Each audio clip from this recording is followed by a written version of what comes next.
Llegamos en plena Semana Santa, abrimos de nuevo un espacio en blanco hacia esos universos que aquí nos gustan. Y al comienzo la bienvenida para todos, esos que estáis conectados en este tiempo de confinamiento. Este es un espacio en blanco especial desde casa y llega con los saludos y la bienvenida del habitual equipo del programa. Un placer para todos nosotros estar aquí juntos, conectados en este tiempo especial de resurrección. Ya nos queda poco, ya se comienza a ver la luz al final de este túnel, en este momento histórico que estamos viviendo en nuestro mundo. Un esfuerzo más a seguir en casa y pronto volveremos a una nueva vida con un montón de lecciones aprendidas de este tiempo de crisis.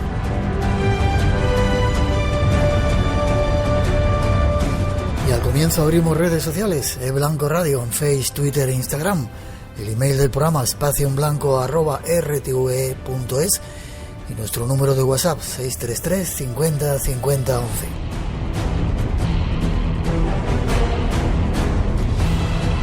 Esta noche tenemos un concurso a través de las redes sociales y el email. Queremos cómo os más datos.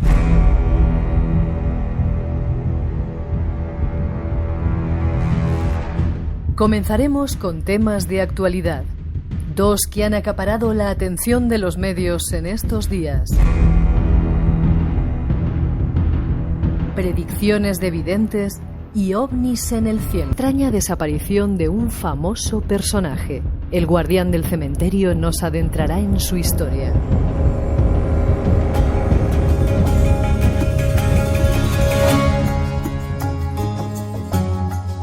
Y para el segundo tiempo,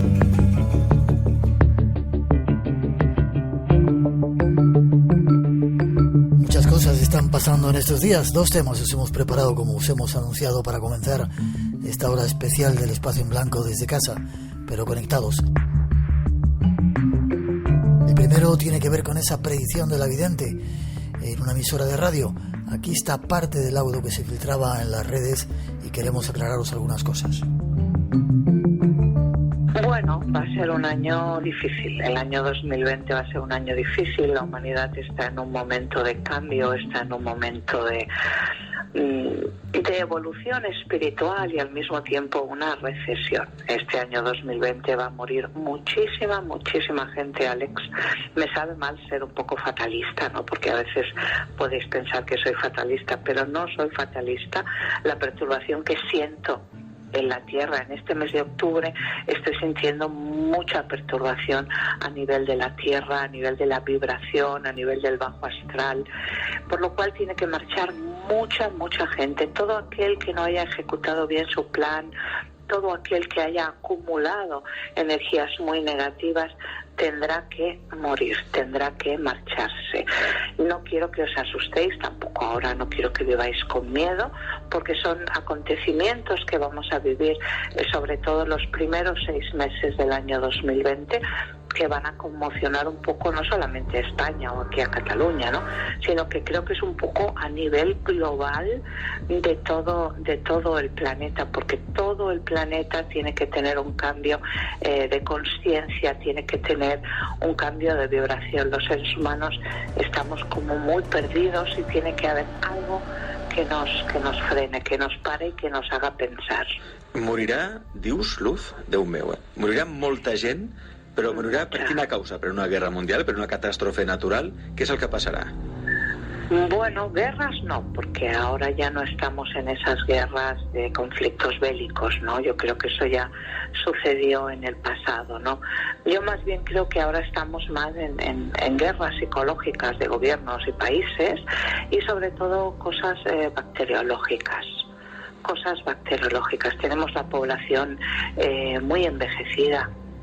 El gran problema de los países a nivel de economía en este momento, no solamente aquí en Cataluña o todo el Estado español, es el envejecimiento de la población. Por lo tanto, algo debe suceder, ¿de acuerdo?, para que marchen muchas personas, pero no gente joven, no gente joven, porque la gente joven todavía no ha ejecutado su plan. Esto tiene mucho que ver con el orden de la divinidad, con el orden de lo divino, por lo cual, aparte de catástrofes naturales que va a haberlas como grandes lluvias torrenciales, inundaciones, probablemente algún volcán, acontecimientos que sucedan pues en China, Japón o Corea, ¿no? Estos 3 países estarían ahora con una vibración muy densa, con una densidad vibracional de muy bajo astral.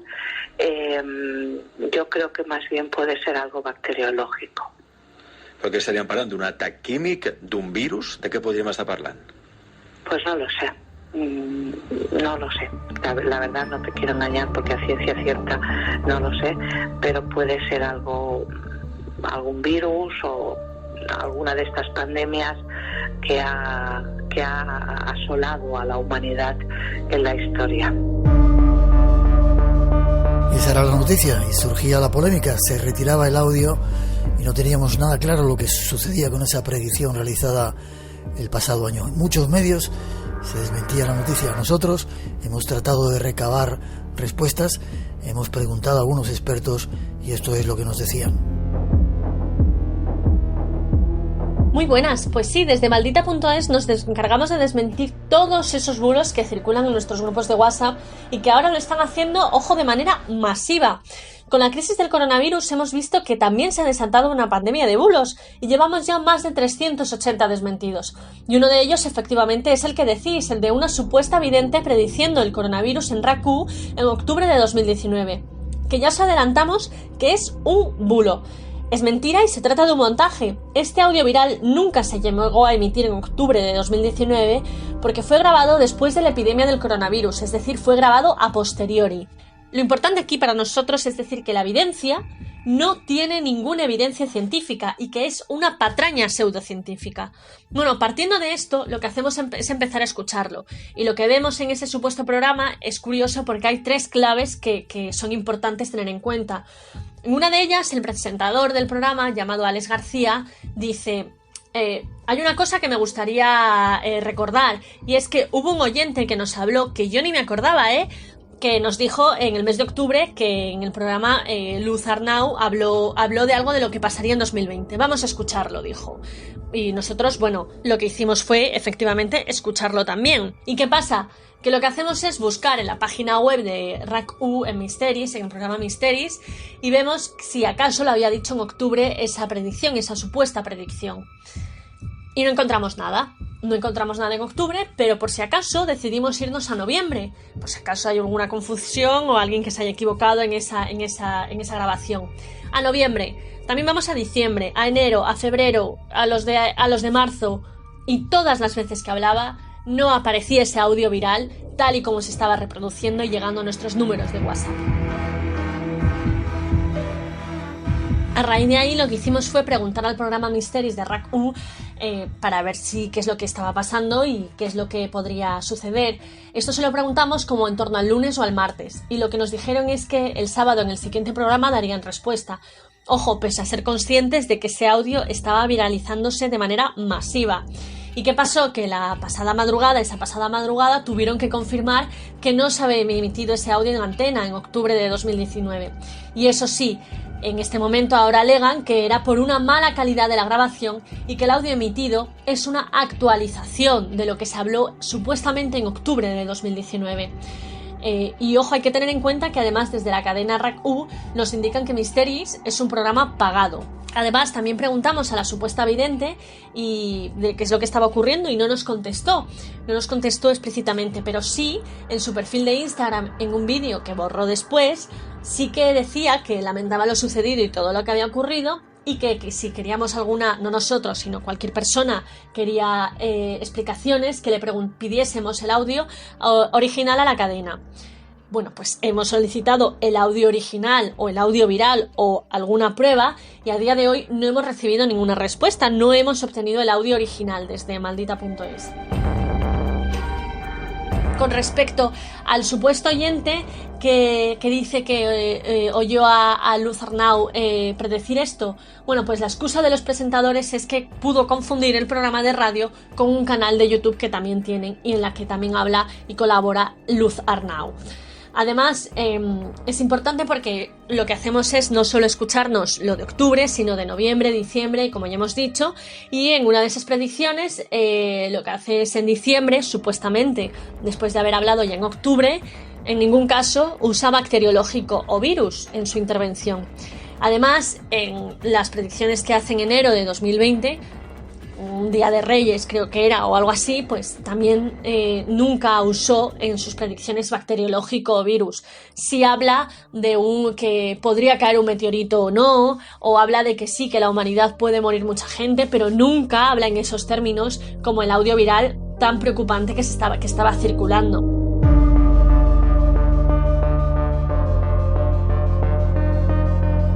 Esa era una opinión, pero hay otra, ahí os la ofrecemos. Miguel, pues mira, la verdad es que sí que puedo dar una opinión bastante certera y creo que es mi obligación también como director de Magic Internacional, en el que se fusiona todo lo que es el mundo del misterio con el mundo del esoterismo y la nueva espiritualidad. Obviamente tengo que dar mi opinión. Yo a Luz Arnau la conozco perfectamente. Ella estuvo en mi programa Noche de Misterios en Radio Marca durante prácticamente 3 años. Ella hacía predicciones también cada año de lo que podía pasar al año siguiente y es una constante. Es decir, a mí no me sorprende lo que dice porque lleva muchos años diciendo que hay personas que tienen que dejar este mundo, que son almas viejas, es decir, no se ha inventado este año algo nuevo, simplemente que este año pues a lo mejor pues ha apuntado esa opción que fuera un virus y otros años pues planteaba que pudieran ser catástrofes naturales y demás, ¿no?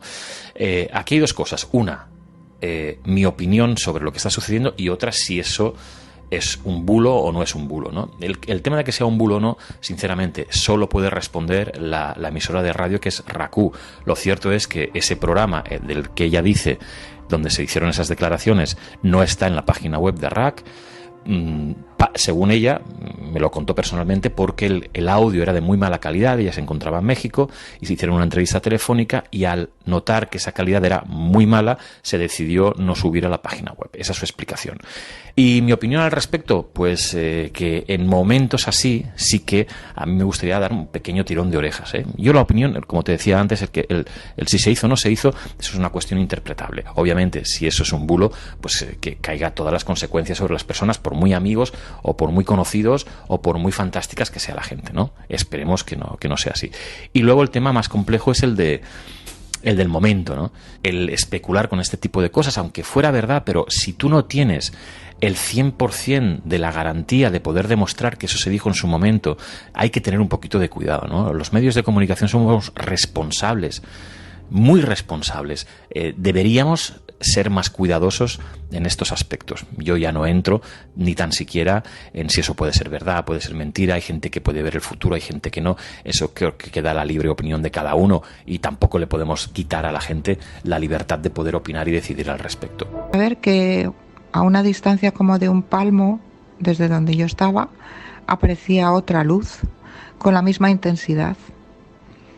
¿Y cuál es mi sorpresa? Cuando sigue apareciendo a la misma distancia una tercera, una cuarta y así sucesivamente. Iban en una línea de sureste-nordeste y llevaban un mismo ritmo, una misma distancia, el mismo brillo todas ellas, y la verdad es que era sorprendente. Era como un desfile de luces que iban atravesando el cielo en diagonal y la verdad es que es algo que no había visto nunca. Impresionante. Qué canteo. Se vuelve a encender y vais a ver cómo se va a apagar. ¿Ya está grabando? Sí. Increíble. Se enciende una luz entre las nubes como moradita, cambia de color a rojo y se vuelve a apagar. Increíble. Lo estáis viendo. Sí. Ahora. Sí, que es increíble. Morado. Sale como niña. Bueno, yo me llamo Nati. Estoy en una zona muy cerca de Cantabria, en una zona rural. Y la otra noche, bueno, tengo costumbre de salir a ver la luna siempre que puedo, que estaba preciosa en un cuarto creciente, brillante, y al estar mirando al cielo, pues vi una luz que al principio pensé que era un ovni que venía a verme, pero fue sorprendente, porque la verdad es que vi una luz brillante a una velocidad no muy fuerte, y detrás otra, y detrás otra. Y entonces era admirable de verlo. La distancia de una a la otra era muy similar y la velocidad también. Y empecé a contar, pues no sé, 6, 7, 8, yo pasé de 15. Yo creo que pasé de 15 al verlas, pero es que era tan bonito de ver que iban todos en la misma dirección, una detrás de otra, hasta que, bueno, pues dejaron de pasar. Y es algo que yo no había visto nunca y la verdad es que fue admirable. Mira cómo se mueve ese, mira cómo se mueve. ¡Ah! ¡Que se mueve! Mira, pero ¿qué pasa? ¿Pero qué cojones es eso, tío? ¡Hola, que son! ¡Calla, que son! ¡Ah! ¡Ah! ¿Lo habéis visto? Hola, soy Alex y os hablo un poco de las luces estas extrañas que hemos visto mucha gente en el cielo estos días. Yo soy un pequeño aficionado a la astronomía y el otro día, bueno, desde la terraza de mi casa, yo vivo aquí cerca de Santiago, de Compostela, en un pueblo, y desde la terraza, bueno, pues estaba viendo a Venus y las Pléyades, y estoy acostumbrado a ver pasar satélites, la Estación Espacial Internacional, y cuando estaba mirando Venus y las Pléyades, justo entre uno y otro, bueno, vi pasar un satélite, ¿no? Pero al rato pasó otro, y otro más, y otro más. Así en un ratito, en un momentito, no sé, pues sobre media hora pasaron como 20 o 25 satélites, uno detrás del otro, desfilando en fila india, y cosa que me sorprendió, evidentemente. Es otro de los misterios que se han filtrado en estos días. Vamos a preguntar a algún experto. Buenas noches a todos los oyentes del Espacio en Blanco. Soy Josep Guijarro y bueno, quiero contaros un poco cuál es mi versión acerca de estos avistamientos que desde finales del mes de febrero y hasta bien entrado este mes de abril han seguido reportándose en medio mundo. Yo me he concentrado en los avistamientos que han tenido lugar en la costa mediterránea, desde Girona, en la parte noroeste de la península ibérica, hasta Sahara de los Atunes prácticamente, ya en Cádiz, en el Océano Atlántico. Y hay que decir que todas las luces muestran un aspecto muy regular, es decir, se trata de luces de magnitud muy potente, parecidas a la de la luna llena, pero que presentan oscilaciones como si fueran un objeto en rotación. Desgraciadamente, la mayoría de los vídeos han sido tomados con teléfonos móviles y esto hace que cuando se utiliza la herramienta del zoom, el móvil tenga una gran dificultad para hacer el enfoque y no podamos ver con nitidez la forma real de estos objetos. Y esto sería muy importante, muy interesante, primero para descartar definitivamente que se trate de drones. Muchos de estos objetos han permanecido hasta 30 minutos en un espacio determinado sin movimiento alguno, es decir, estamos hablando de luces estáticas. Otras, por el contrario, mostraban un movimiento lento, progresivo, hasta que los edificios impedían la visibilidad. Descarto, por lo tanto, que se trate de drones. Es evidente que no tienen las luces de navegación. Se descarta, en este caso concreto, también las Starlight, que son unos satélites hasta 12.000 que ha puesto en órbita el proyecto SpaceX y que tiene por objeto hacer que recibamos internet en todas partes del mundo de forma mejor que la que hoy día estamos recibiendo. Y ese mismo proyecto ha sido puesto en marcha por Google, en esta ocasión con globos estratosféricos, globos que vuelan muy, muy, muy alto, pero que tienen la misma misión. Es verdad que en este caso los globos estratosféricos, como los satélites, están siendo observados por astrónomos y que han puesto incluso el grito en el cielo, habida cuenta de que impiden la observación correcta de los fenómenos astronómicos debido a su multitud, y han pedido incluso que los materiales con los que son construidos tengan menor luminosidad, reflejen menor luminosidad del Sol para propiciar una mejor observación astronómica. Por lo tanto, si bien es cierto que algunas observaciones de Latinoamérica podrían obedecer a estos satélites Starlink, para ser exactos, el resto de observaciones no se correspondería con esto, ni mucho menos con la Estación Espacial Internacional, que su magnitud es muy, muy, muy escasa.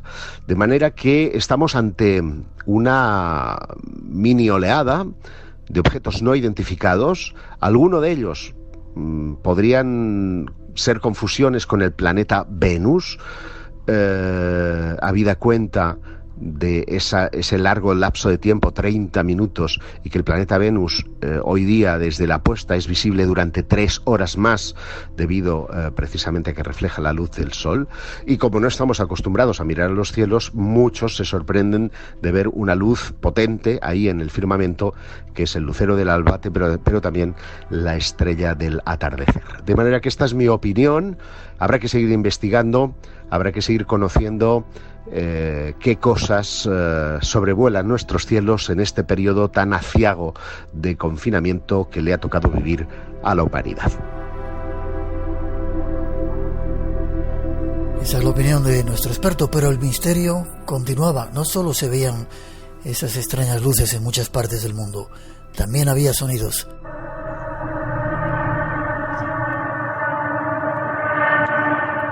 ¿Qué es eso?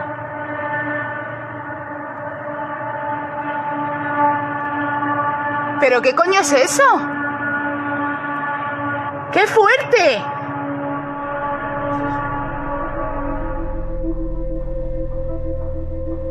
Hola Miguel, me llamo Pablo, vivo en San Lorenzo del Escorial y pues hace 2 días, 3, no estoy muy seguro, creo que fue hace 2 días, a eso de las 12:30, 1 de la mañana, estaba jugando con mis amigos a un juego de ordenador con la música bastante alta, con el sonido bastante alto, y escuché como un ruido fuera, el típico ruido de una puerta chirriando o una moto derrapando.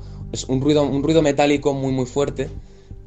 Incluso como cuando escuchas, no sé, como si fuese un robot gritando para poner algo que se me vino a la cabeza yo cuando escuché eso. Porque no era un ruido que se prolongase durante 1 minuto. Duraba 3 segundos, 5 segundos, paraba. Duraba 3 segundos, 5 segundos, paraba.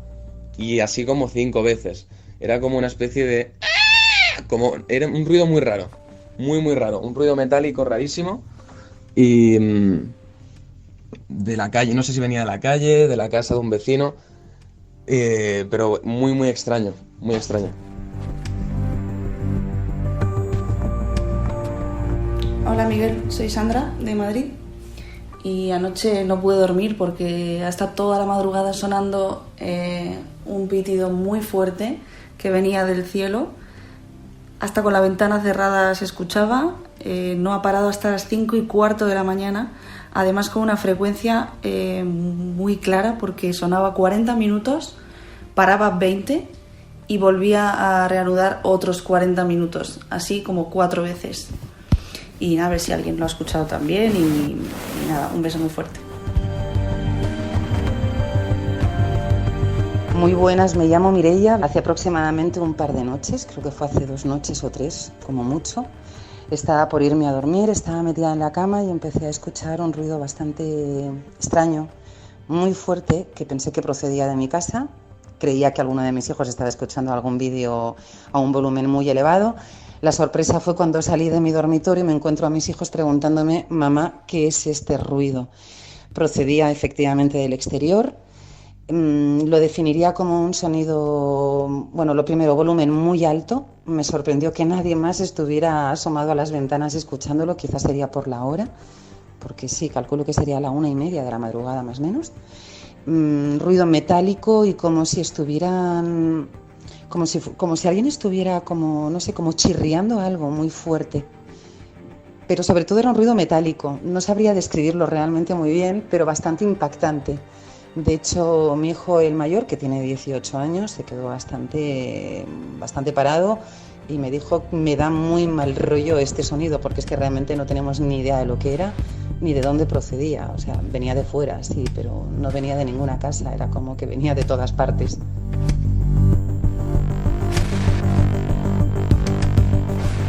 Son muchas las personas que están escuchando estos extraños ruidos. No sabemos qué está ocurriendo en nuestro mundo, pero estad atentos. El sonido parece que se sigue escuchando por las noches.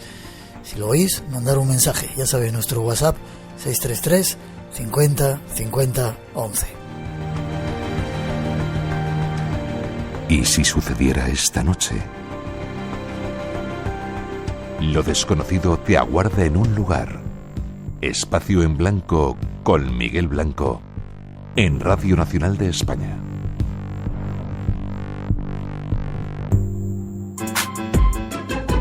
Radio Nacional de España, el sonido que nos une. Atención, atención, posible coronavirus. Están trabajando por ti, pero también te necesitan. No vemos a nuestros padres, no abrazamos a nuestros hijos, no besamos a nuestros maridos. Nos encontramos ante una emergencia sanitaria grave. No les falles, por ti, por ellos, por todos. Seremos mejores después de esto. Quédate en casa. Radio Televisión Española. Radio Nacional de España.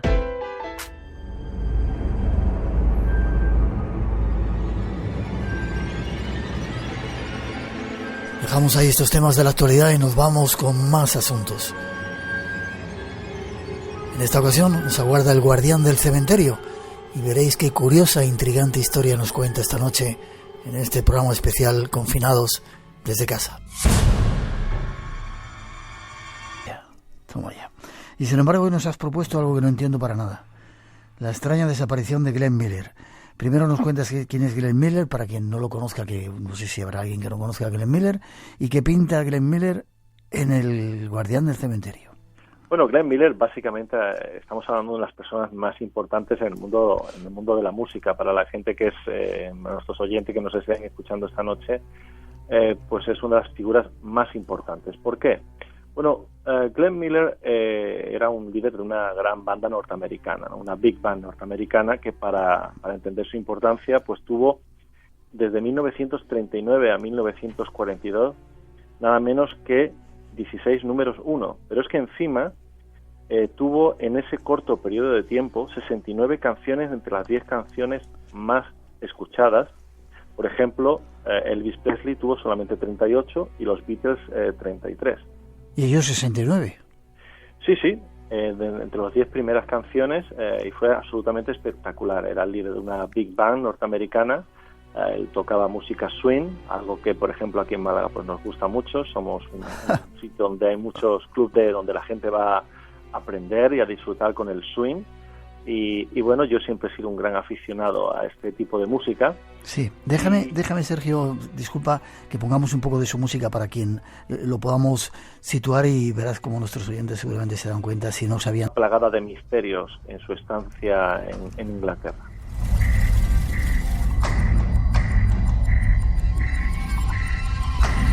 La idea es que él fuera a animar a las tropas, ¿no? Sí, no solamente la idea, sino además que lo lograba. Era imposible no sucumbir bajo el hechizo de la banda del bueno de Glenn Miller, y los soldados, pues los oficiales, pues, evidentemente disfrutaban con su música. Vale. Sin embargo, algo pasa, ¿no? La banda llega a París para dar un concierto que tenían que dar, ¿no? Sí, ellos evidentemente llegan a París en diciembre y después de bastante tiempo están allí tocando, y el señor Glenn Miller pues no aparece. Y uno de los primeros misterios, ¿dónde está? El segundo misterio es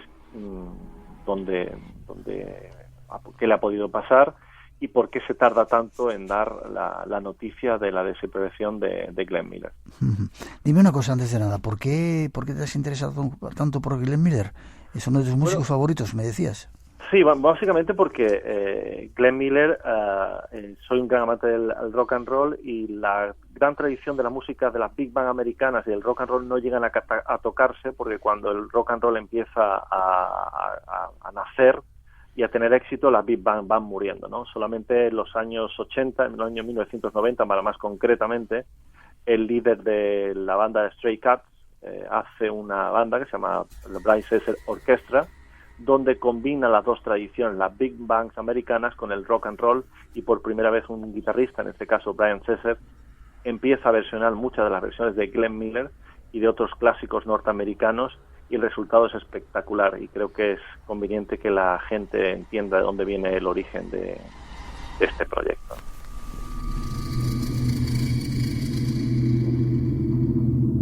Vale, continuamos con la historia. La orquesta llega a Villa Lumière 2 días antes, tenía que llegar a Glenn Miller y algo pasa, ¿verdad? Algo pasa. El caso es que no saben dónde están y empiezan a buscar a Glenn Miller. Y el problema es que el día anterior, donde él tenía que volar a París, desde Inglaterra, desde Londres, pues el tiempo es absolutamente malísimo.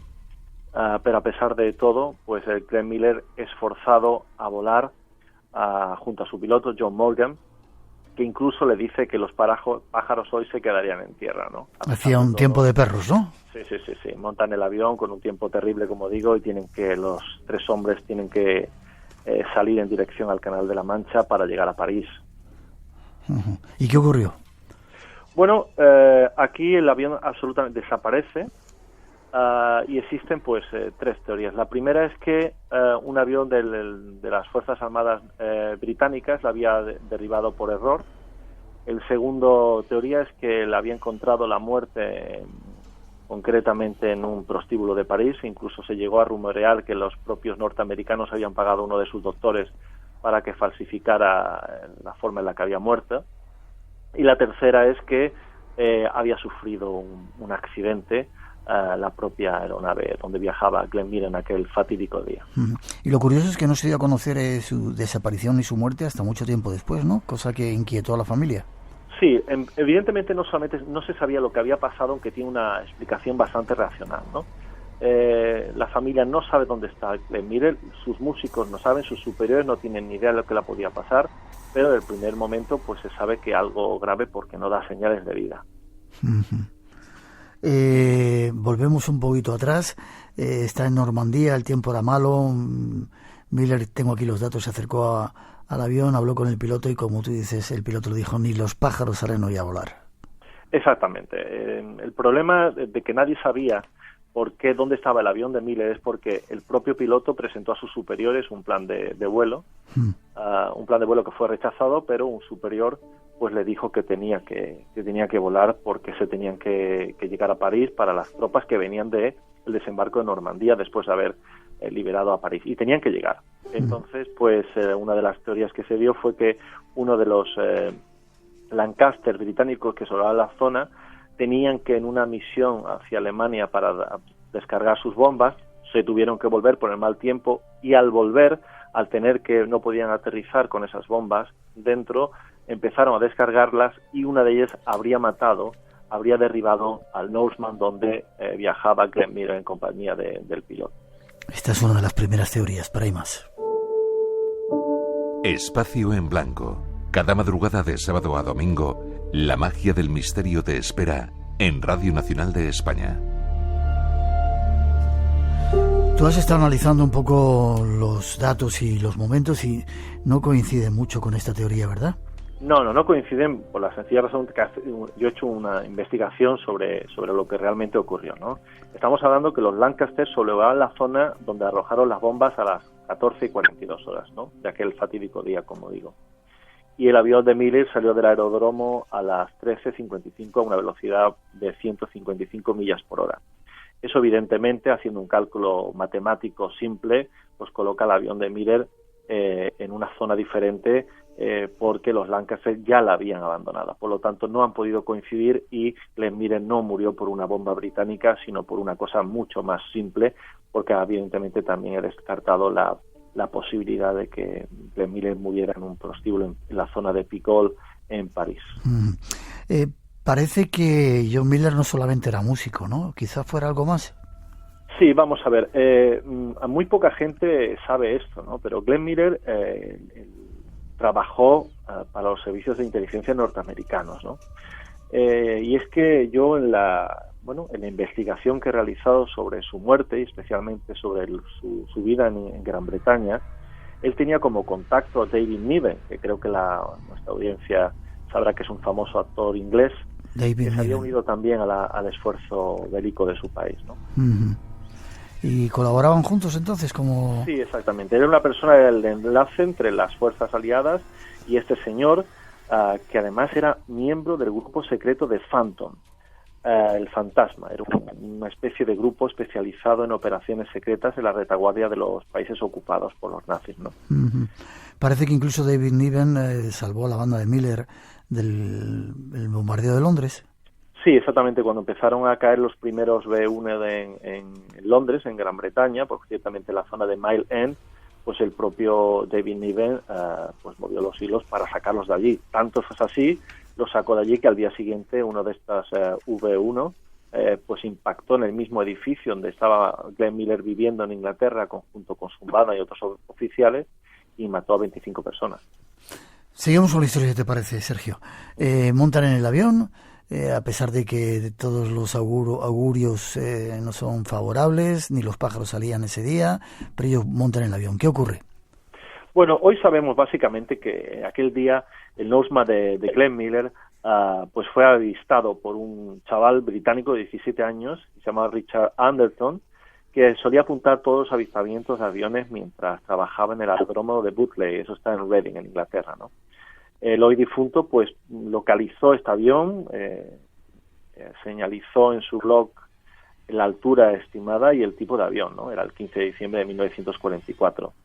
También escribió que era un UC-64A que viajaba y volaba bajo la niebla en dirección al sureste. Estamos hablando del avión de Glenn Miller. No querrás vivir para siempre, parece que le decían, ¿no? Sí, como fueron forzados realmente a volar a París para ponerse a dar el concierto y tal al día siguiente, es cierto que él llegó al propio aeródromo, habló con el piloto, le dijo que no quería volar, que estaba completamente asustado, y al subirse preguntó por los paracaídas, ¿no? O estaba aterrorizado. Y el piloto le dijo: Miller, pero vamos a ver, no querrás vivir siempre, ¿no? En fin, no vivió para siempre. Vale, ¿y por qué no se dio la noticia de su muerte? ¿Por qué se esperó tanto tiempo? Bueno, esto es muy simple, ¿no? Aquí hay que decir que la explicación es muy clara, ¿no? Estamos hablando de que los propios alemanes, los propios nazis, habían empezado el 16 de diciembre una contraofensiva que pusiera fin a lo que era la campaña de Normandía, el desembarco, ¿no? Entonces el tiempo era muy malo, los aliados estaban evidentemente usando todos los recursos en intentar ganar la guerra, y obviamente la desaparición de Glenn Miller podía esperar. Un Glenn Miller que, por cierto, yo he descubierto unas grabaciones muy extrañas en alemán, donde él pues manda una serie de mensajes tipo criptográficos a algunas personas dentro de Alemania que podrían ser miembros de una resistencia que intentaba luchar para derrocar al mismísimo Hitler.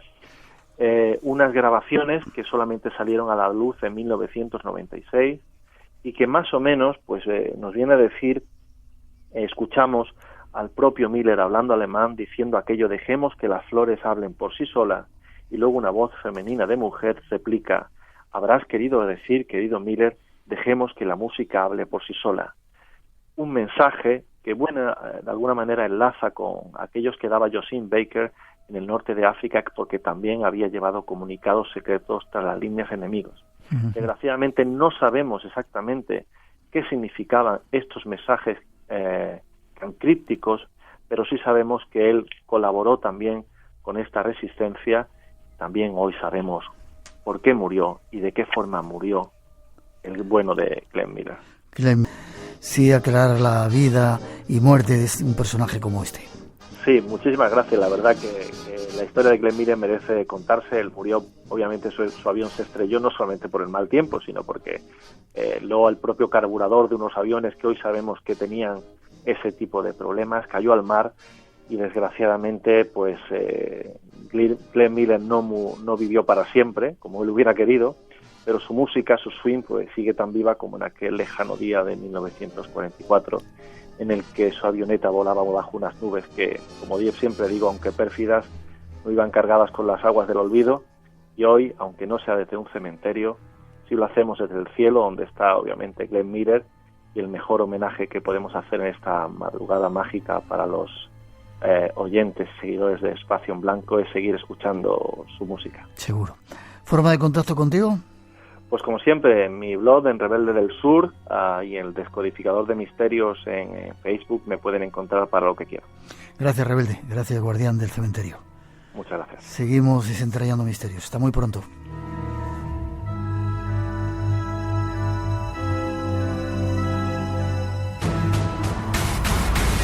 Espacio en Blanco. Tu cita con lo desconocido. En Radio Nacional de España, el misterio continúa. Se dice que a partir del 19 al 20 de abril estaremos en la fase 3, en la mayor etapa de contagios, pero gracias a las experiencias que nos han regalado España, Francia, Italia, la fórmula para poder detener a este virus es quedarse en casa. Así que pues la gente estamos con respeto, hemos vivido muchas situaciones, acá los mexicas, ¿verdad? Nosotros somos pues conscientes de tantas situaciones como terremotos, ya tuvimos también una pandemia de otro virus hace unos años, en el 2009, así que pues seguimos adelante con un espíritu de fuerza, seguimos adelante, así que mexica, como te digo hermanito, vamos para adelante, vamos a España, que es un lapso que necesitábamos sentarnos un poco con nosotros mismos. Buenos días a todo el mundo que escucha Espacio en Blanco. Yo soy Mamuricham, guía turístico en Senegal. Hoy día 7 de abril de 2020. Aquí en Senegal tenemos 237 casos con 105 curados y 2 muertos con el coronavirus. Entonces, nosotros que hemos pasado 25 años trabajando en el turismo, creemos que es la crisis peor que hemos pasado porque todo está paralizado en el país. Entonces el aeropuerto está cerrado, los vuelos, comercios, casi los hoteles están cerrados, los turistas ya que estaban aquí han marchado a sus países, distintos países. Y entonces ojalá que este tema se pasó rápido. Creo que es la peor crisis que hemos pasado, peor que el de Ébola. Y también peor que de la cancelación del Rally París-Dakar, que hemos sufrido mucho de esto también en 2008. Y entonces la única cosa que podemos hacer es animar a la gente, y entonces que se quede en casa, que respetan lo que dicen los médicos. Y entonces deseamos que la gente que no está contaminada no le van a hacer.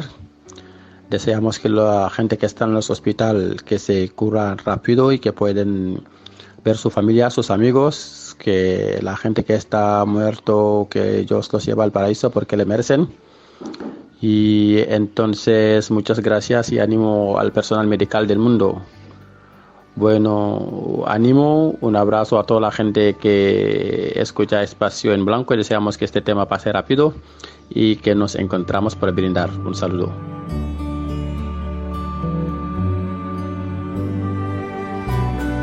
Buenas noches, Miguel. Buenas madrugadas para ustedes allá en España. Aquí en Colombia, donde me encuentro, específicamente en Bogotá, se han tomado ciertas medidas. Estamos en una cuarentena que dura hasta el próximo 13 de este mes. Creo que van a haber otras medidas y la gente pues está por el momento con calma. Al principio pues cuando el virus llegó fue un poco difícil, hubo mucha confusión, pues la gente estaba un poco asustada, pero ya digamos que la gente comenzó a entrar en calma, pues el gobierno ha tomado ciertas medidas que por el momento pues han dado resultado, pero la situación, digamos que de tensa calma, estamos muy expectantes por lo que pueda suceder de ahora en adelante, muy optimistas con esas medidas adoptadas. Un abrazo a todos los oyentes de Espacio en Blanco, y en especial para ti. Los escucho a veces en vivo y otras veces pues escuchándolos por podcast. Un abrazo fuerte. Salud desde Bogotá, Colombia.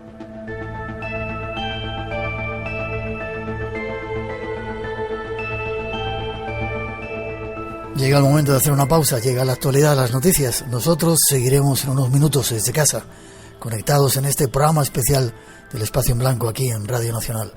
Redes sociales abiertas, El Blanco Radio y ese concurso en marcha. Enseguida regresamos. Nos espera un apasionante viaje por la India, entre otras sorpresas. No os vayáis.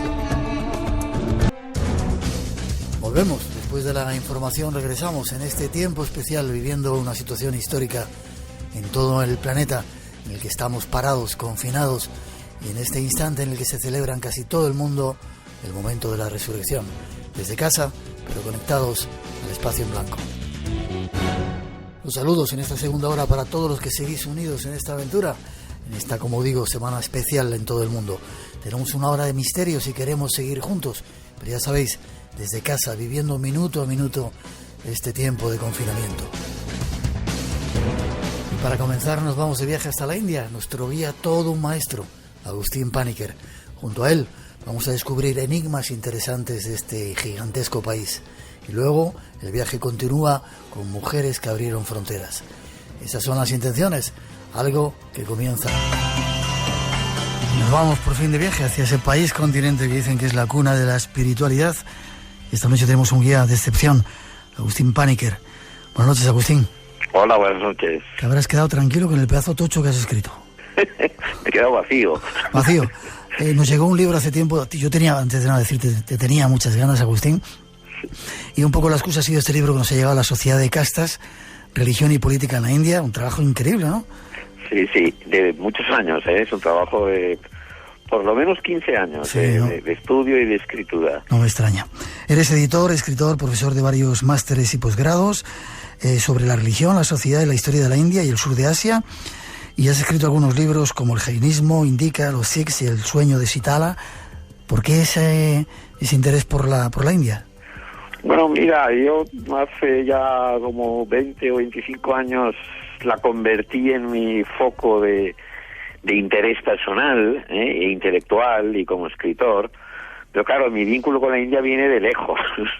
Mi abuelo nació allí. Sí. Por lo tanto, yo tengo algo de sangre de la India. También mis hijos también han nacido en la India. O sea que yo desde siempre, a título ya personal, familiar y afectivo, emotivo, he estado muy vinculado siempre a la India. Qué curioso. ¿En qué parte nació tu abuelo? ¿En Kerala o...? En Kerala, en el sur de la India, exacto. ¿Y tus hijos?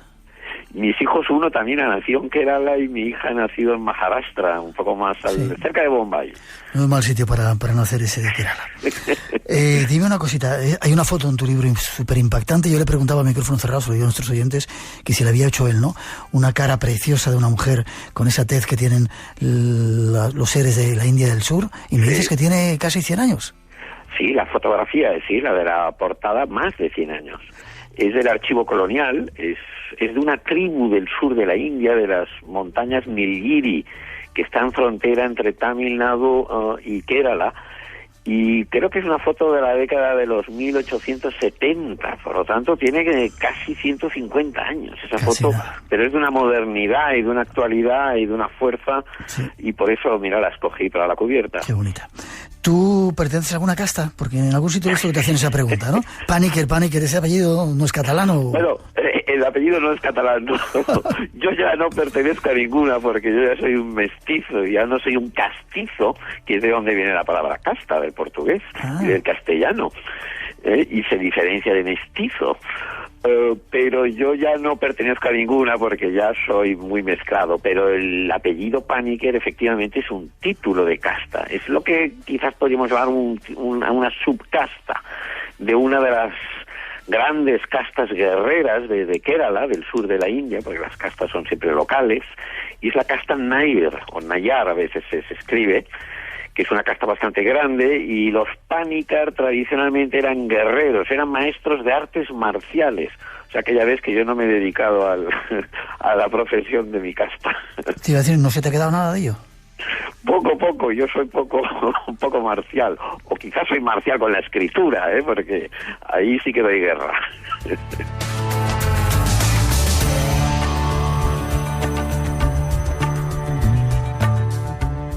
Agustín, tenemos idealizada la India. Toda la gente, sobre todo aquellos primeros viajeros que íbamos, ahí me incluyo, hace muchos años buscábamos eso, la espiritualidad. Sí. ¿Pero queda mucha espiritualidad? A ver, claro, sí, por supuesto que queda la espiritualidad de la India, pero es verdad lo que tú dices, que está un poco estereotipada, tal como la visualiza, sobre todo la gente que no conoce la India aquí, y que han recibido esta visión y se piensan que los indios están todos levitando todo el día. Y tú que has estado allí sabes perfectamente que, bueno, la realidad de allá es otra y no es tan distinta a otros lugares.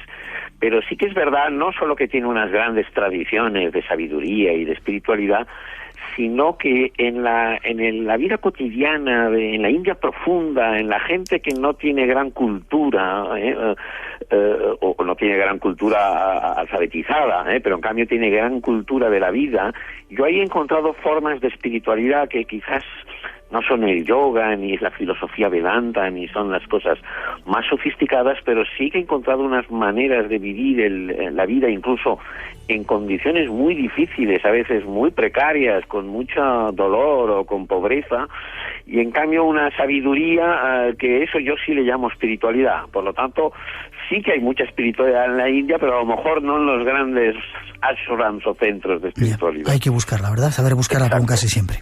¿Qué son las castas? Hemos hecho una pequeña síntesis en esa introducción. El concepto viene de los portugueses cuando llegaron allí, pero ¿qué significa? ¿La separación de los seres humanos por su condición? Sí. A ver, en la India, la casta, claro, hay muchas maneras de entenderla y de vivirla, pero así rápidamente y didácticamente en la India hay unas 4 o 5.000 castas, que se dice pronto. Aquí ahora se ha popularizado hablar de la casta. Allá hay las castas, las miles de castas. Y cada una es un segmento de la sociedad.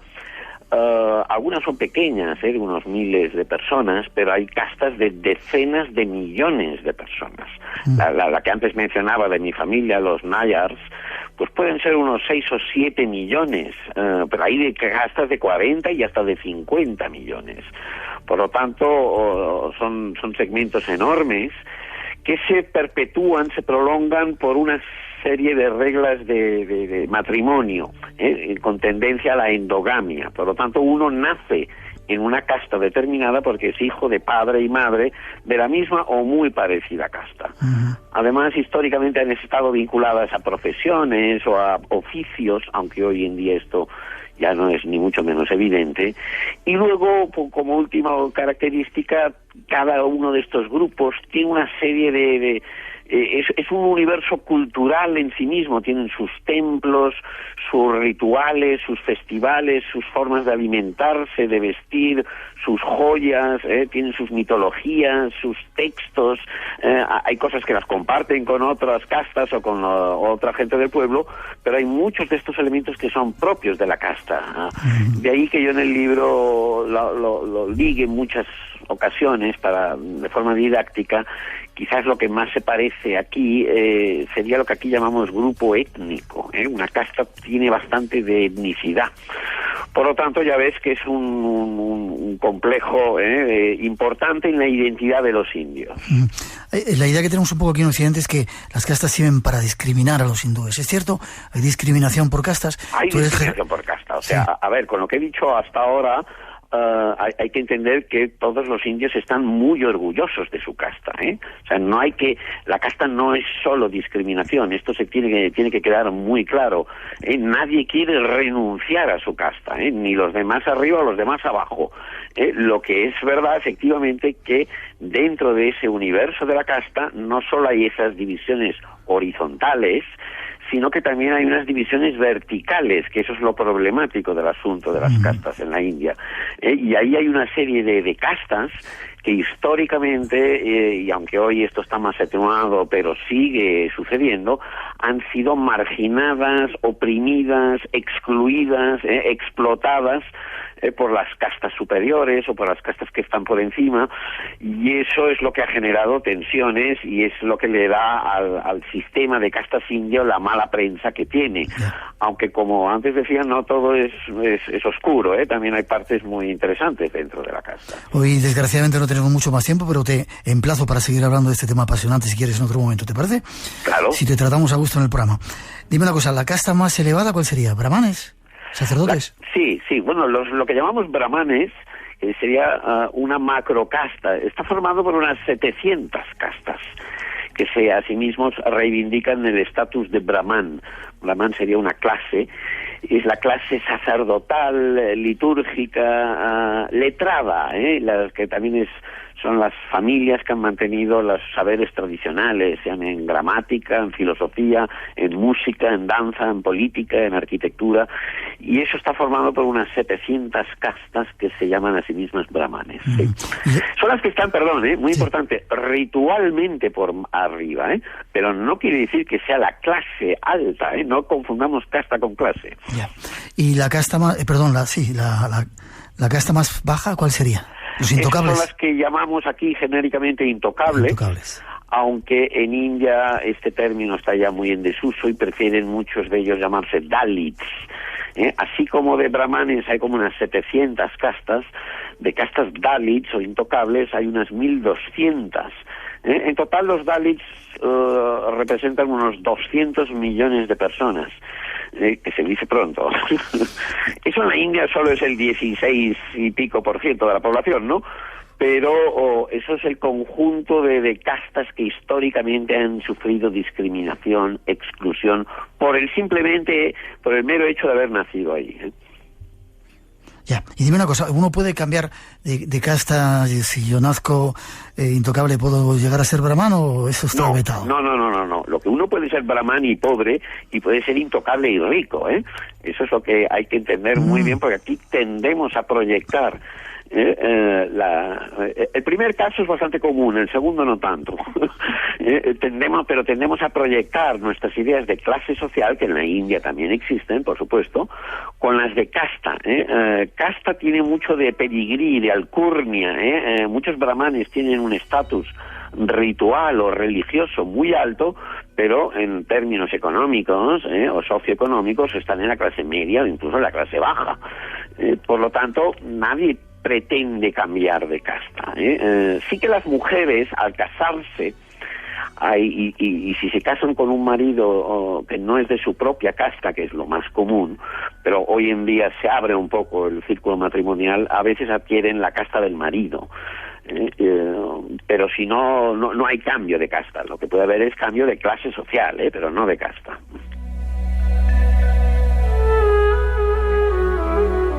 Decías que cada casta tiene incluso hasta su forma de vestir, sus amuletos, algo identificativo, ¿no? Hablemos de la mujer, si te parece. ¿Cuál es el papel de la mujer en esa India, que es la madre que se lo come todo y que lo rehace de nuevo? Bueno, la mujer, como en todas las sociedades, es fundamental. Y yo en el libro hablo bastante. Quizás ahí es donde saco la cara menos amable de la India, y hablo bastante de la desigualdad de género y los problemas que afectan a la mujer en la India. A ver, en la India hay 600 millones de mujeres, muchas más mujeres en la India que en toda Europa. Pero generalizando la situación de la mujer en India, hay momentos que es muy difícil, sobre todo en el norte. Allí hay quizás diferencias regionales importantes. En el norte y el oeste de la India, pues bueno, todos los marcadores de nutrición de las mujeres, de salud, de alfabetización o violencia de cara a las mujeres o problemas de muertes por dote o abortos selectivos de niñas. Hay todo un mundo muy complejo que yo destapo en el libro, y que bueno, pues ahí la India tiene un problema que yo creo que ya está afrontando, pero pero también hablo de los recursos que hay en la India, en la propia sociedad india y en las mujeres de la India, que tienen una fuerza y un poder que enseguida que lo pueden poner en práctica se nota.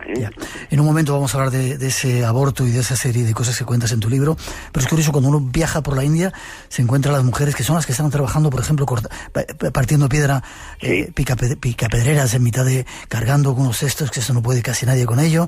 Tienen un papel muy activo, ¿verdad? Muy activo, tanto en el trabajo doméstico, no remunerado, por supuesto, como en las tareas, pues en el campo, o estas que mencionabas, en las carreteras, que tienen que ayudar a contribuir a los ingresos, sobre todo las mujeres más pobres, más allá de su casta. Y es cierto que las mujeres de castas más bajas, he leído en alguna parte de tu libro, tienen más libertad que las de alguna de casta más elevada. Sí, en cierta manera los tabúes de casta sobre las mujeres, las formas de patriarquía, son más duras cuanto más alta es la casta. Y entonces hay más tendencia a que la mujer se recluya en su casa y no salga. A ver, en las de casta más baja, aunque no hay coincidencia con clase, pero a la mujer no le queda más remedio que salir a trabajar y contribuir con su salario a los ingresos familiares. Por lo tanto, se mueve con mayor libertad. Los matrimonios suelen ser más igualitarios, en el sentido que se casan entre la misma casta, entonces no suele haber dote, no suele haber una serie de problemas. La viudedad, una mujer de casta baja, si se queda viuda, puede volver a casarse, mientras que una de casta alta está muy mal visto. Por lo tanto, hay menor presión, paradójicamente, y menos mal, si queremos verlo de otra manera, sobre la mujer de clase y casta más baja. Espacio en Blanco, en Radio Nacional, con Miguel Blanco. La India, con esta música de Bollywood casi, es un poco también el paradigma del sexo, un sexo diferente, ¿verdad? Sí. ¿Ha habido libertad sexual a lo largo de la historia en la India? Es decir, ¿no ha habido esa represión judío-cristiana que hemos tenido por estos lares? No, claro, precisamente esta es la tierra que produjo el Kama Sutra, que es un texto mucho más interesante y mucho más representativo de la India de lo que, la vulgarización que se ha hecho ahora como casi un texto pornográfico. Es un texto muy interesante, es un texto del siglo IV, y si uno lee una buena versión del Kama Sutra, que es el tratado del amor y de la cortesana y de la mujer cultivada, verá que el amor no era para nada tabú, y el recatamiento que hoy en día vemos en la India, por lo menos hasta los siglos XII y XIII, no era la norma. Es verdad que ahora las cosas han cambiado muchísimo y la India es un poco modosita si la comparamos con Occidente. Ya, pero un sexo libre o un sexo mucho más abierto que el que teníamos por aquí. Sí, sin duda. Si lo comparamos en aquellas épocas, había mucho más libertad. La sexualidad nunca fue contemplada como pecaminosa, y el placer sensual y el placer sexual entre ellos siempre se ha considerado uno de los fines legítimos de los seres humanos y de las mujeres en particular. ¿Incluso en relaciones homosexuales? Incluso. No es que los textos antiguos y la sociedad antigua, sociedad de la India, lo aprobase como en la sociedad moderna de ahora, pero si uno lo lee atentamente los textos, verá que la multa por una relación homosexual era muy baja, era ridícula, se tenía que pagar una pequeña cantidad y ya está, mientras que habían otras por adulterio que casi le podían colgar a uno vivo. Por lo tanto, eso indica de que había mucha mayor tolerancia de la que luego ha habido, que ha cambiado radicalmente. De ese país salió una disciplina, una filosofía, el sexo sagrado, o el tantra también, ¿verdad? Como una forma de utilizar el sexo para llegar a Dios. Sí. Incluso hay toda una manera de... Es un tipo de sexualidad muy ritualizada, No hay que entender, el tantrismo es un fenómeno muy complejo, mucho más profundo de la vulgarización que se ha hecho hoy en día. Pero es que incluso el tantrismo, yo eso en mi libro lo hablo, también tiene una dimensión contestataria. y ha sido el vehículo de protesta de castas y grupos de considerados bajos, que invierten de alguna manera la ideología dominante, la ideología brahmánica, la de esas castas altas, clericales, y utilizan buena parte de los tabúes de casta tienen que ver con la alimentación, con la sexualidad, de ahí la endogamia que tienen las castas, con el cuerpo, con la higiene corporal, mental y espiritual, que para los indios es casi una obsesión. El tantrismo no se entiende si no entendemos que se trata de una trastocación, de una inversión de la ideología dominante y utilizar aquello que en principio es considerado más bajo, más carnal, precisamente para liberarnos como camino espiritual. Es una contracultura, es algo muy interesante, yo de eso hablo en el libro, y es una visión que del tantrismo no se suele hablar, no se conoce.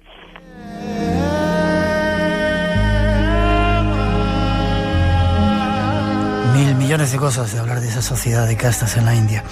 Me contaron, algunas veces cuando uno viaja por Benares, en ese Ghats, en esos hornos crematorios que hay allí, esas hogueras, que no hace mucho tiempo, hasta no hace mucho tiempo, se quemaba al padre de familia y a la viuda detrás viva. ¿Es cierto esto? ¿Ha sido así? Bueno, sí. No, eso sucedía.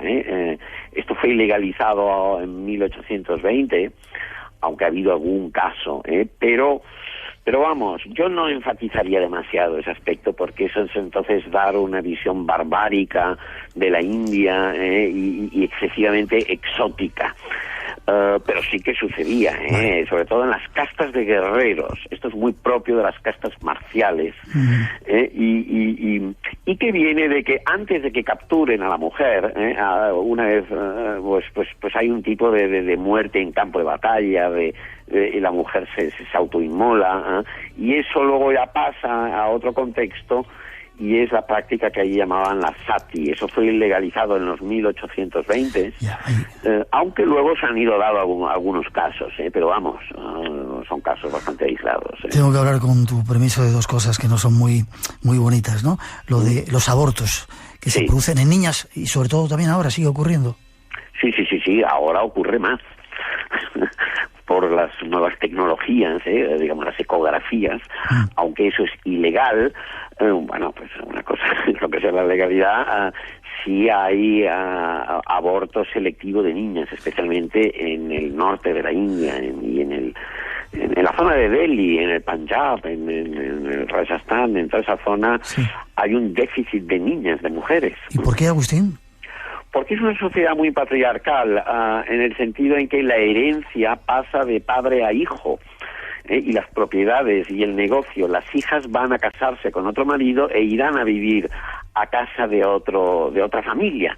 Por lo tanto, las mujeres, las niñas, las chicas tienen una estancia en la casa de unos 18 o 20 años hasta que se casen. Por lo tanto, hay gran preferencia por el hijo varón. No es que las niñas no sean queridas, que sí que lo son, y si una familia ya tiene un niño, pues una niña es muy bienvenida, pero si una familia tiene primero una niña y el segundo embarazo es de otra niña, es probable que esa niña no nazca hasta que llegue el hermano, ¿no? Llegue el varón. Eso hoy en día se da, y hay zonas de la India del Norte en que ahí tienen un serio problema. Casi terminando, la muerte por dote, ¿qué es eso? La muerte por dote es un eufemismo, es un eufemismo para lo que aquí llamamos violencia de género. Allí se asocia a una dote que no ha sido pagada del todo, pero en realidad eso no es la norma. Es la mujer, precisamente al transitar a otra familia, es un ser muy vulnerable, porque entra en una familia que apenas conoce. El matrimonio en la India es pactado, normalmente no es por amor, va a otro barrio, a otra familia, y entra en unas condiciones muy precarias, y además no aporta una buena dote, una cantidad de dinero o de bienes, pues puede recibir violencia, y eso le puede llevar a la muerte.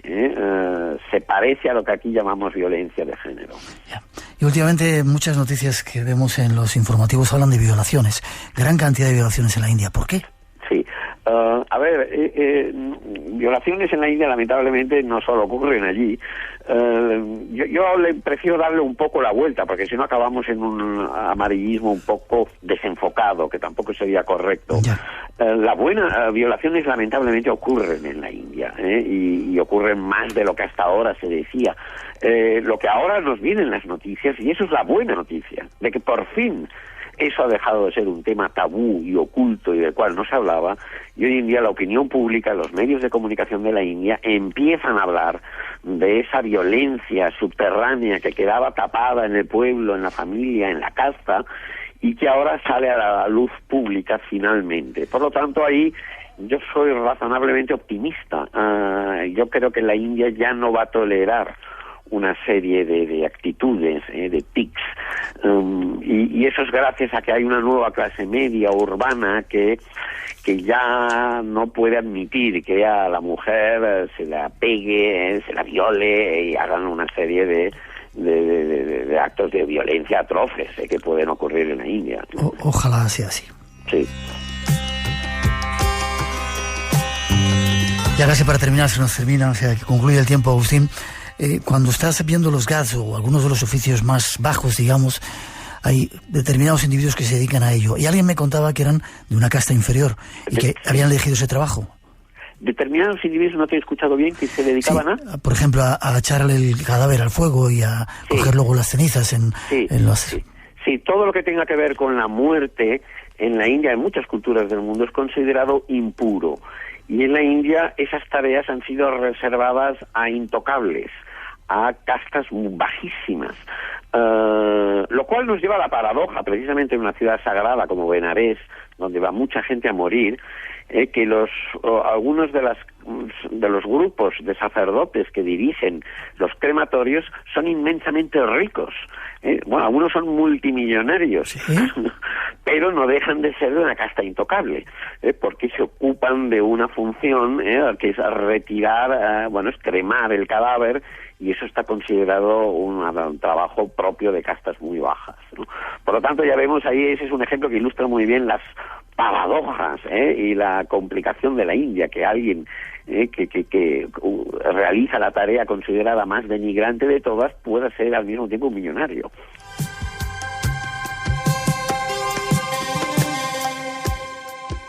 Hemos dado una mínima vuelta por ese país tan increíble, ese continente que es la India, que tanto ha enseñado y del cual tenemos tanto que aprender, con Agustín Paniker, la Sociedad de Castas. Espero que hayas disfrutado con nosotros, Agustín, y que quieras venir para seguir hablando, porque yo quiero seguir conociendo más profundamente, con esa visión que tú tienes, ese universo que es la India.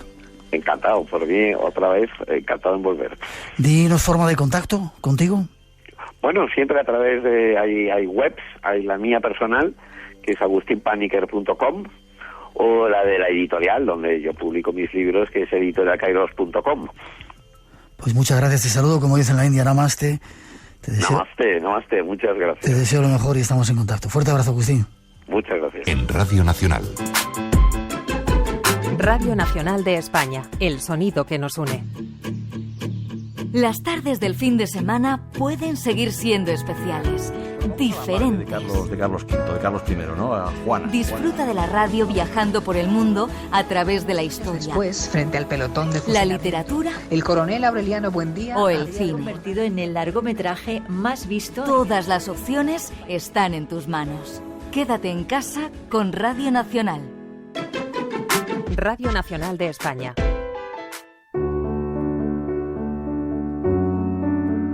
Hola, Espacio en Blanco. Os hablo desde Shanghái.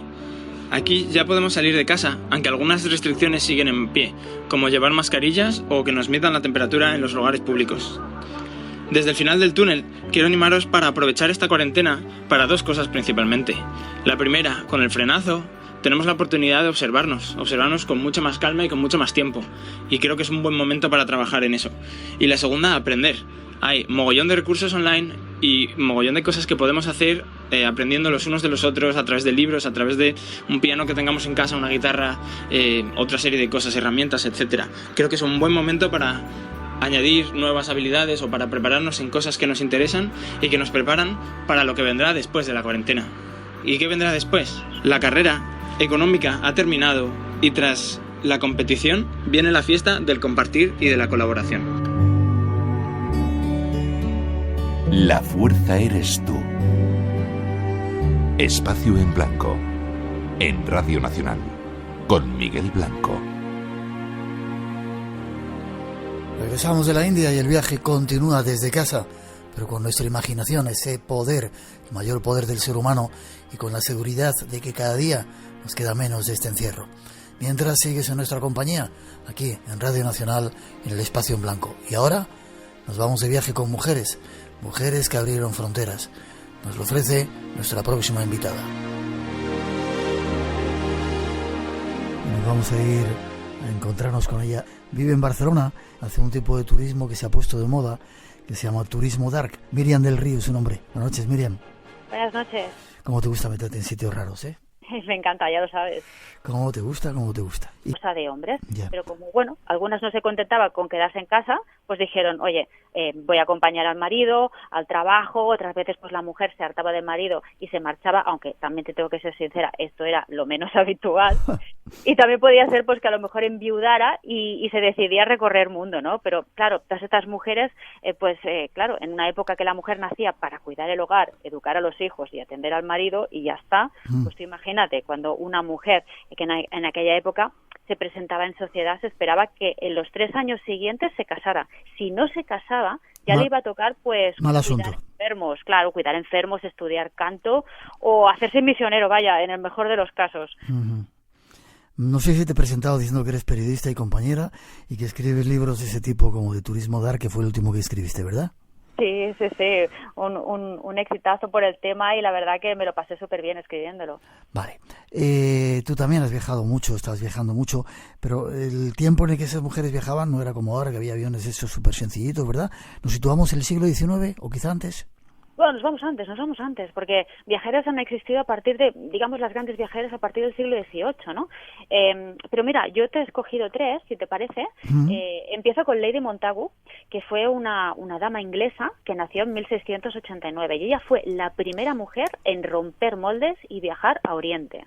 Porque resulta que su marido, pues bueno, era miembro del Parlamento inglés y le toca trabajar pues como embajador en Estambul en 1716 más o menos, y ella pues oye, lejos de quedarse en casa aburrida, pues decide acompañar al marido. Una decisión que, claro, en aquella época fue muy criticada por la sociedad británica de la época, pero claro, la gente no entendía, se preguntaba que cómo podía ser que una señorita noble y cristiana pues viajara a un país de infieles, ¿verdad, Miguel? Uh-huh. Y claro, eso a ella le dio absolutamente igual, viajó a Oriente y se enamoró del país. Entonces empezó a aprender árabe, a vestir a la turca, se disfrazó incluso de hombre para acceder a lugares reservados, incluso consiguió acceder al harén del sultán Ahmed III, de hecho fue la primera occidental en hacerlo, y claro, lejos de criticar pues todo lo que estaba viendo, se mostró pues aquello encantadísima con la libertad sexual que se respiraba ahí dentro, ¿no? Y dijo que mucha de esa libertad la querrían para sí esas mujeres estiradas y reprimidas inglesas, ¿no? Que tenían esa alta moral, ¿no? De hecho, ella escribió un libro, Cartas desde Estambul, en donde describió todo lo que vio en el harén, ¿no? El refinamiento, el lujo, el colorido, y todo eso lo dejó reflejado en unas cartas que ella enviaba a su familia y que después se acabaron transformando en este libro que comentaba. Supongo, Miriam, que todo eso sería un escándalo para esa sociedad, como tú dices, estirada y refinada británica, ¿no? Pudorosa. Totalmente. Pero claro, primero la criticaban, pero luego ella consiguió grandes logros, y te digo más. Resulta que ella se dedicó a hacer observaciones médicas allí en Oriente y también científicas, y se dio cuenta que en Estambul, para curar la viruela, los turcos inoculaban la enfermedad a los pacientes. Claro, ella misma la había sufrido unos años antes y le habían quedado como muchas secuelas, ¿no? ¿Cómo que hacían, dices? ¿Inoculaban? Sí. Inoculaban la enfermedad a los pacientes, la viruela, ¿no? La inoculaban en pequeñas dosis y entonces, claro, ella se dio cuenta pues que la gente sanaba y, claro, a su vuelta a Londres, pues empezó a explicar a todo el mundo lo que había visto y no dudó en someter a la prueba a su hija para demostrar que lo que había visto podía curar, y efectivamente la prueba funcionó. Y ella fue la responsable de adelantarse 60 años a Edward Jenner, que fue el médico, pues bueno, que implantó la vacuna de la viruela de manera habitual. ¿Y por qué partes de Turquía viajó o vivió? ¿Simplemente en Estambul? Ella se recorrió prácticamente todo lo que sería Turquía, pero ella estuvo básicamente destinada donde estaba su marido, en Estambul, ¿no? Y claro, la mujer se aburría, entiendo, y empezó pues a viajar, a interesarse, a disfrazarse de hombre, a entrar en lugares prohibidos, y claro, todo eso se quedó reflejado en estas cartas, ¿no? Que fueron súper interesantes y que después se transformaron en este libro, Cartas desde Estambul. Una buena esposa durante unos años, pero claro, intentándolo cae en una depresión porque ella era, pues bueno, un espíritu libre. Así que a los 43 años renuncia. Y lo hizo atravesando las montañas. Supongo que en aquel tiempo no habría mucho más transporte, ¿no? Pues imagínate, ella, claro, para que no la atrapen, ¿no?, las autoridades, se tiñe el pelo con tinta china, se pinta la cara con hollín para hacer pues eso, una peregrina, se hace trenzas con pelo de yak y junto a un chico pues inicia ese viaje, pero claro, para que no los atrapen utilizan vías secundarias, vías que no han sido exploradas, ¿no? Estamos hablando de que se está enfrentando en muchas ocasiones a animales salvajes, a bandidos, al frío, al hielo, a tormentas de nieve, a travesías a más de 5.000 metros de altura. Imagínate el frío. Continuamente se equivocaban, debían echar marcha atrás. Tremendo. ¿De qué tiempo estamos hablando? Pues estamos hablando de que lo que supuestamente debía de ser un viaje de 3 meses se acabó transformando en un viaje de 3 años. 3 años. ¿En qué época más o menos? Pues aquí estamos hablando precisamente del siglo XIX. Siglo XIX. La primera mujer que atravesó esas montañas y llegó hasta Lhasa. Sí, llegó finalmente y nadie la reconoció. Y todo lo que ella vio allí, un lugar totalmente desconocido para el occidente de la época, pues fue maravilloso. Y claro, cuando vuelve a París, pues ya es todo un mito, aparece en la revista Time, se la reconoce en medio mundo. Bueno, es increíble, ¿no?, la gesta que ella consiguió. Pero además, ella experimentó estando en Lhasa, porque escuchó hablar a unos monjes tibetanos sobre la leyenda del tulpa, ¿no?, ese ser creado a través de una serie de rituales místicos y mantras, y consiguió, por lo visto, crear su propio tulpa, que adquiriendo consistencia física, ¿no? Eso no todo el mundo puede crear un tulpa y solamente aquellos que tienen, pues oye, ese conocimiento y las técnicas de meditación correctas, y ella lo intentó y lo consiguió. Y ella pensó pues en crear un ser así pues regordete, un monje bonachón y tal, pero resulta que al final el tema se le fue de las manos porque, claro, no solamente empezó a ver ese tulpa ella, sino que empezaron a verlo otros monjes de su alrededor. Es decir, claro, cuantas más interacciones, eso iba proporcionando cada vez más energía a ese tulpa, que al final acabó cogiendo voluntad propia y empezó a cambiar de aspecto. Así que de bonachón empezó a volverse delgado, una apariencia así un tanto extraña, muy tétrica, ¿no? Y los monjes empezaron a avisar a Alexandra de que ese tulpa la estaba siguiendo a todos los lados y que ya estaba cambiando esas facciones. Así que bueno, ella intentó disolverlo y le costó ni más ni menos que 6 meses conseguirlo, pero al final lo consiguió. Y todo esto está explicado en un libro, en Mystery in Tibet, Misterio en el Tíbet, por si a alguien le interesa, que es un tema súper interesante porque ella había creado pues su propia alucinación y otras personas habían llegado a ver esa materialización de ese pensamiento, ¿no?, que es algo inexplicable. Y bueno, ya como anécdota para terminar con Alexandra, que sepas que esta mujer extraordinaria murió con 101 años, pero resulta que a los 100 decidió renovarse el pasaporte por si acaso. Imagínate. Era una viajera. Total, hasta el final.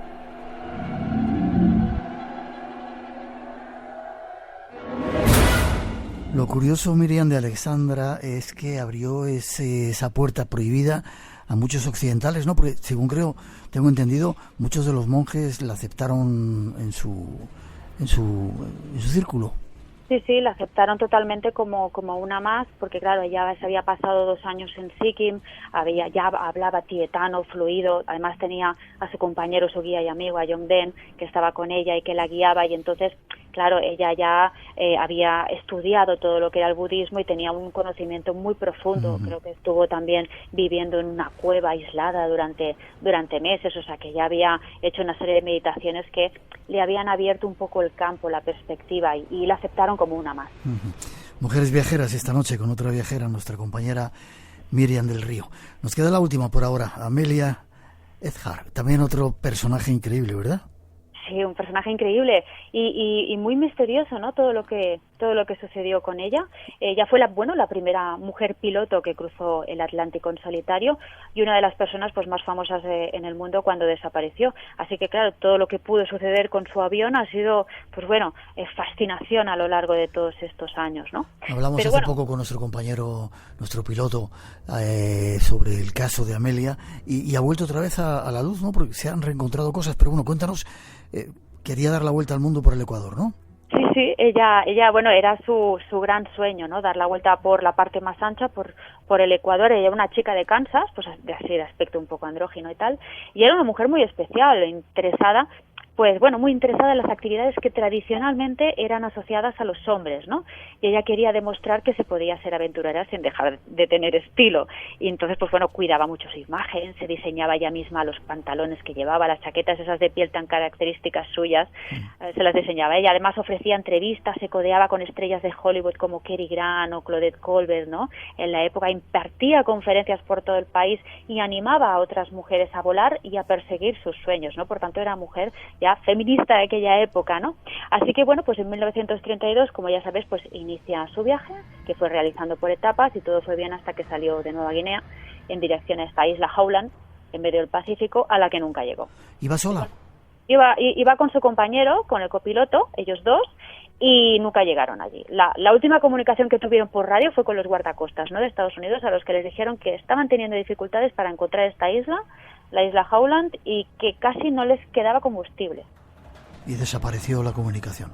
Sí, partiendo de esa base, claro, a partir de ahí, a lo largo de los años han ido apareciendo pues multitud de especulaciones sobre lo que pudo suceder realmente, ¿no? La teoría oficial del gobierno es que se estrelló en el medio del océano y que murieron los dos, y punto, ya está. Y mira que se pasaron 2 semanas buscándola, que se convirtió en la búsqueda más cara de la historia, ¿no? En aquel momento creo que se gastaron más de 4 millones de dólares, ¿no?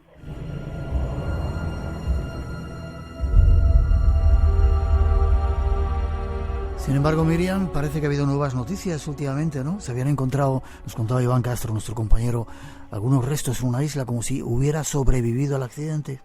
Sí, esa es otra de las teorías, ¿no? Que dice que bueno, Amelia y su compañero pues consiguieron sobrevivir a un aterrizaje brusco y que bueno, habrían muerto como náufragos en un islote remoto, ¿no?, deshabitado. Dicen que podría ser en la isla Garner, en el suroeste del Pacífico, porque bueno, pues por lo visto encontraron en este islote un tren de aterrizaje que podría cuadrar con el que ella llevaba, y un esqueleto de mujer que coincidiría con la altura y medidas de Earhart, supuestamente.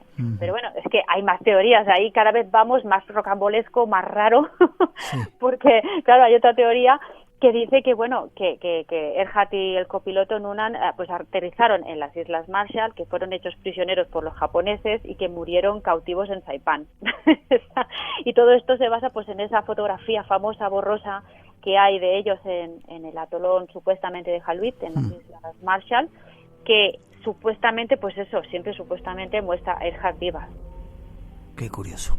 3 mujeres que cambiaron un poco el curso de la historia, haciendo cosas que no hacían los demás. Antes de marcharnos, ¿has estado en la India también como Lady Montagu? Sí. Como Alexandra David Miller. Como Alexandra, sí, bueno, prácticamente muchas de ellas estuvieron danzando por todo el mundo, sí. India, la verdad es que tú ya lo sabes, no deja indiferente, ¿eh? India no deja, te puede gustar o la puedes odiar, pero indiferente no te va a dejar, eso seguro. Esta es nuestra compañera, Miriam del Río.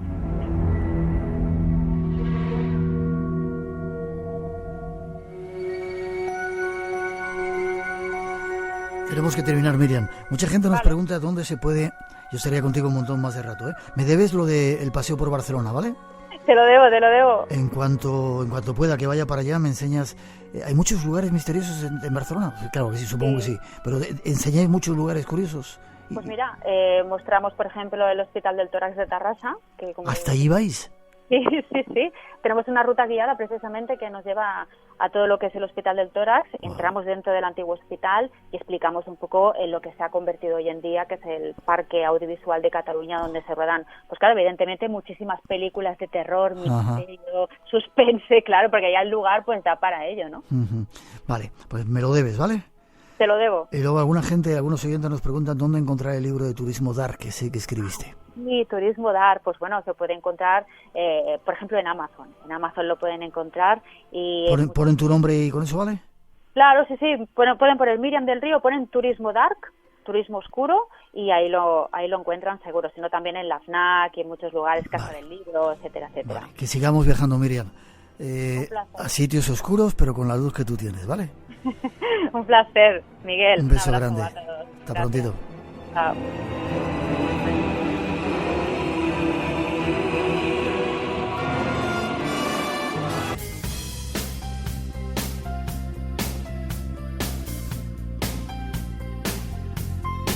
Y terminamos por hoy. Ha sido un placer pasar este tiempo juntos, desde casa, viviendo un tiempo histórico más cerca del final de este confinamiento. Que disfrutéis del tiempo libre, de estar en casa, de la radio, y a cuidaros y a cuidar a los nuestros. La radio continúa aquí en Radio Nacional. Con ella os dejamos en este especial tiempo de renacimiento. Feliz semana. Nos encontramos en 7 días aquí en el Espacio en Blanco.